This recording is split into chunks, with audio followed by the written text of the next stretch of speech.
जिस तरीके से बंगाल की जनता निकल कर आ रही है, जिस तरीके से वोटिंग हुआ है, जिस तरीके से पैटर्न है, ममता दीदी की हताशा है, आदरणीय प्रधानमंत्री जी का नेतृत्व है, वो बताता है कि बंगाल में भी भारतीय जनता पार्टी प्रचंड बहुमत के साथ सरकार बनाने वाली है। जितने एग्जिट पोल हैं या जितने एग्जैक्ट पोल नेताओं के हैं, खासकर इंडिया अलायंस के नेताओं के, वो तो कह रहे हैं दीदी टक्कर में है, दीदी हैं और दीदी ही रहेंगी। और देखिए आंकड़े भी देखिए ना, बहुत ज्यादा दूर नहीं है ममता बनर्जी आपसे। अगर हराने का भी आप दावा कर रहे हैं तो दीदी बहुत कमजोर हुई है, ऐसा दिख नहीं रहा है।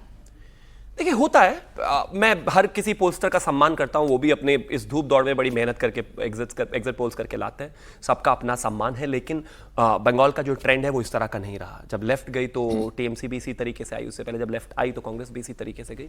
भारतीय जनता पार्टी भी जो अगर आएगी तो प्रचंड बहुमत के साथ ही आएगी। सभी पोस्टर्स का अपना सम्मान है। मुझे लगता है अब तो 24 घंटे की भी जरूरत नहीं रही, 18 घंटे सारे ही टोटल बचे हैं, सब हम देखेंगे। लेकिन इतना तय है कि भाजपा वहां पर सरकार बना रही है। और एक दो चीजें और अगर आप छोटी सी देखेंगे, आपने नोटिस की होगी, ममता बनर्जी की बॉडी लैंग्वेज कंपैरेटिवली अगर आप देखें तो बहुत ज्यादा हताश है। कभी स्ट्रांग रूम में, कभी ईवीएम को लेकर, कभी तमाम चीजों को लेकर, कभी एक अधिकारी को लेकर, कभी इलेक्शन कमीशन को लेकर, बार बार मतलब इतनी बार तो मुझे लग रहा है आजकल आप इंडिया टीवी से घर नहीं जाती होंगी जितनी बार लोग कोर्ट जा रहे हैं। तो हालांकि ये हेल्दी डेमोक्रेसी के लिए अच्छा है। हर बात के लिए जरूरी नहीं है तलवार से किसी का गला काट दिया जाए, कोर्ट जाना भी एक ऑप्शन है। आप परेशान करते हैं, लेकिन परेशान कर रखा है। देखिए दीदी को स्ट्रांग रूम के बाहर अपने कार्यकर्ताओं को बिठाना पड़ रहा है, 24 घंटे पहरेदारी की बात करनी पड़ रही है, क्योंकि फोर्स इतनी लगा दी और फोर्स आपके इशारे पर काम कर रही है। पहरेदारी के लिए वोट तो हो, हार पहले ही चुके हैं। पहरेदारी तो आने वाले समय के लिए एक एक्सक्यूज बनाने की बात है। लेकिन इतना ये सब करने के अलावा इसके उलट अगर आप देखेंगे तो बंगाल में ऐसा शायद रेयरेस्ट ही आपको देखने को मिलेगा। सुवेंदु अधिकारी जी ने क्या कहा कि जितने भी नेता हैं उनके पास तो सबके पास सिक्योरिटी कवर है, पोस्ट पोल हिंसा नहीं होनी है, लड़ाई झगड़ा नहीं करना है, कार्यकर्ताओं को नहीं लड़ना है, आपस में नुकसान उन्हीं का होता है, यानी कि जीत कंफर्टेबली है। ओके, सोफिया खान जी, अभी भी कंफर्टेबली जीत का दावा भारतीय जनता पार्टी वाले कर रहे हैं। इनका आंकड़ा अब 200 के नजदीक पहुंच रहा है, आप 226 का आंकड़ा दे रही है।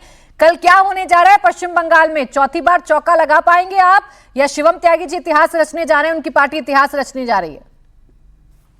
नमस्कार, आदाब आप सभी को। देखिए ये लोग कल का इंतजार कर रहे हैं, पर हम लोगों को 23 और 29 तारीख को खासकर हमें पता चल गया है कौन जीत रहा है और किनकी जीत निश्चित है। पश्चिम बंगाल में तृणमूल कांग्रेस चौथी बार सरकार बना रही है। और ये जो कह रहे थे अभी ना कि ममता बनर्जी को हताश देखा इन्होंने, मैं इनको याद दिला दूं कि ममता बनर्जी वो नेत्री हैं जो 90 के दशक से एक लड़ाकू तरीके से वाम फ्रंट के साथ या अन्य किसी भी दल के साथ वो लड़ती रही हैं। और वो इतनी ज्यादा लड़ाकू है ना कि उनको कोई हताश नहीं कर सकता। जहां तक बात है, डेफिनेटली पश्चिम बंगाल के लोगों के लिए, पश्चिम बंगाल की जीत के लिए उन्होंने फाइट किया है। धरने पर, रैली पर, रोड पर, कोर्ट में, ये किसी से छुपा नहीं है, सबने देखा। हाँ, जहां तक बात है, देखिए अभी रीपोलिंग हुई है, हमने देखा, तो देखिए इनकी हार जो है ना 29 के बाद, ये इन्होंने अपना हार स्वीकार लिया है। क्योंकि उसके बाद ये जो हंगामे कर रहे हैं डायमंड हार्बर में जाकर, ये अपने ही लोगों को खड़ा करके मीडिया के सामने एक फॉल्स रिपोर्टिंग करवा रहे हैं और ये सारी चीजें करके उन्होंने रिपोलिंग करने की कोशिश की। डायमंड हार्बर में बता दूं कि अभिषेक बनर्जी जो हमारे महासचिव हैं तृणमूल कांग्रेस के, उनका लेकिन सबसे ज्यादा हंगामा तो आपके नेता कर रहे हैं ना, सबसे ज्यादा परेशानी तो आपके नेताओं को हो रही है। कुणाल घोष धरने पर बैठते हैं, शशि पांजा जी धरने पर बैठती हैं, और खुद ममता बनर्जी भवानीपुर में 4 घंटे स्ट्रांग रूम में रहती हैं और कार्यकर्ता आपस में भिड़ते हैं। तो अगर जीत के लिए इतना आश्वस्त हैं तो फिर इतनी हड़बड़ाहट क्यों है, घड़बड़ाहट क्यों है? हड़बड़ाहट नहीं, आपने सही कहा। धरना का मतलब होता है बिल्कुल पीसफुल धरना। डेफिनेटली ईवीएम को हम हैक होने नहीं देंगे, ईवीएम मैनिपुलेट होने नहीं देंगे, क्योंकि जो स्ट्रांग रूम है उसके अंदर कुछ एक्टिविटीज पाई गई 2-3 दिन पहले आफ्टर 29। तो इसके लिए जो है कुणाल घोष और चुनाव आयोग का जवाब आपने सुना? भी लोग वहां पहुंचे। एक सेकंड सोफिया जी, आप जो आरोप लगा रही हैं, आपने सुना चुनाव आयोग ने क्या बताया? देखिए, निगरानी करना, धरना देना, मुझे लगता है ये बिल्कुल संवैधानिक तरीके से। नहीं, मैं तो इनकार ही नहीं कर रही मैडम, मैंने तो कहा ही नहीं आप धरना नहीं दे सकती। मैं तो सिर्फ इतना कह रही हूँ कि सबसे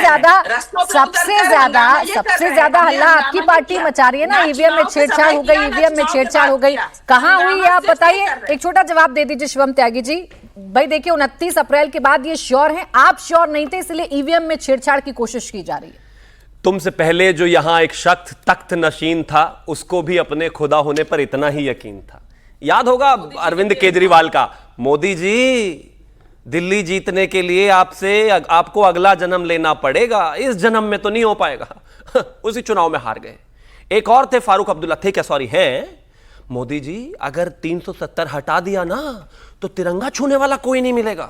एक पूरी कांग्रेस की कबाल थी, और मुझे तो अपने सभी प्रवक्ता पुराने याद आते हैं जो लगातार टीवी पर आते थे, रोजाना जो है सरकाज़म झेलते थे। मोदी जी राम मंदिर बनाकर दिखाइए, चैलेंज मत देना आदरणीय प्रधानमंत्री जी को, वो सब हुआ है जो लोगों ने चाहा है। और सुनिए, बड़े बड़े फाइटर्स को, बड़े बड़े तानाशाहों को जनता ने ही हराया है और जनता ही हराएगी। आप फाइटर हो सकते हैं, तानाशाह नहीं हो सकते। ये जो फाल्टा की जनता सड़कों पर है, वो जो महिलाएं सड़कों पर हैं, वो जो कह रही हैं कि हमारा बलात्कार करने की बात कर रहे हैं, हमें डरा रहे हैं, धमका रहे हैं अगर भाजपा को वोट दिया, ये फाइटर की निशानी नहीं है, तानाशाह की निशानी है। और ऐसे तानाशाह इतने सारे तख्त नशीन थे, उनको भी अपना खुदा होने पर इतना ही यकीन था जितना आपको है। कल खत्म हो जाएगा वो यकीन। नाराज क्यों ना भाई? देखिए, अब मैं देखिए के बाद भी चुनाव आयोग, मैं पिछले चुनाव आयोग और केंद्रीय बल पर उठा रहे हैं। मैं पिछले देखिए बहन, मेरा निवेदन है, बहन मेरा निवेदन है, आप लोग हार रहे हैं, सुनिए ना। सियानी बिल्डिंग खंबा नोचे। नहीं सोफिया जी, एक देखिए सेकंड, सोफिया जी, मेरा निवेदन है, 3 महीने से गला फाड़ फाड़ के बहुत चिल्ला लिया। अब चुनाव हो चुका है, कल रिजल्ट है।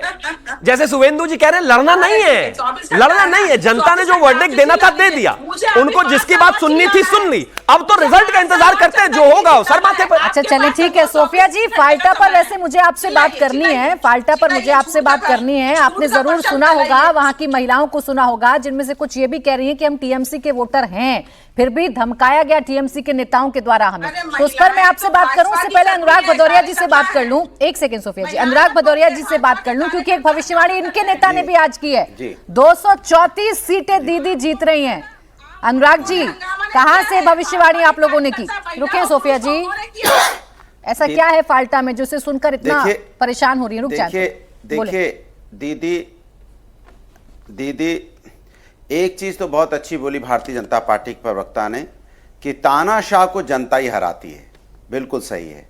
इस देश के अंदर में तानाशाही कौन कर रहा है, किसी से नहीं छुपा, वो जनता ही हराएगी। जाहिर सी बात है, जनता हराएगी।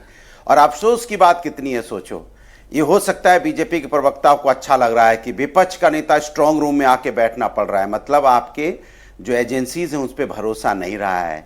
बड़े बड़े नेताओं का अगर स्ट्रांग रूम में आके बैठना पड़ता है तो ये आपके लिए प्राउड की बात नहीं होनी चाहिए, देश के किसी व्यक्ति के लिए और पार्टी के लिए चिंता की बात होनी चाहिए कि अविश्वास कितना बढ़ रहा है। ये अविश्वास पहले क्यों नहीं, पहले तो नहीं था, अब ये ज्यादा क्यों बढ़ता जा रहा है जब से भारतीय जनता पार्टी की सरकार आई है। तो अविश्वास जो बढ़ रहा है इस पे चिंता कीजिए, ये लोकतंत्र में जो कमजोरी आ रही है इस पे चिंता कीजिए, इसको घमंड में मत बदलिए। इसी को तानाशाही कहते हैं, घमंड आ जाना कि वो देखो स्ट्रांग रूम में बैठ रहे हैं, ये चिंता की बात है और इस पे चिंतन कीजिए। दूसरी बात, जो भारतीय जनता पार्टी को तो बस इतना ही मैं कहना चाहूंगा, भाई देखो ये पश्चिम बंगाल है, पश्चिम बंगाल में हमेशा से लोगों का सम्मान हुआ है। पश्चिम बंगाल में उत्तर प्रदेश के लोग रहते हैं, बिहार के लोग भी बहुत ज्यादा है, उत्तर प्रदेश बिहार के लोग। पश्चिम बंगाल उत्तर प्रदेश बिहार के लोगों को सम्मान देता है और विधायक और एमपी तक बनाता है। लेकिन महाराष्ट्र में जहां आपकी सरकार है वहां पे उत्तर भारतीयों को पीटा जाता है, उनको दौड़ाया जाता है, मराठी बोलने के लिए उनके ऊपर दबाव बनाया जाता है, जो पश्चिम बंगाल में कभी नहीं हुआ। यही है पश्चिम बंगाल की खासियत कि बंगाल थिंग्स कहते हैं ना, India thinks tomorrow, Bengal thinks today, because Bengal ने हमेशा प्रोग्रेसिव रहा है, आगे बढ़ने की बात की। आप जब से वहां पे गए हो तब से आपने नफरत की राजनीति शुरू कर दी।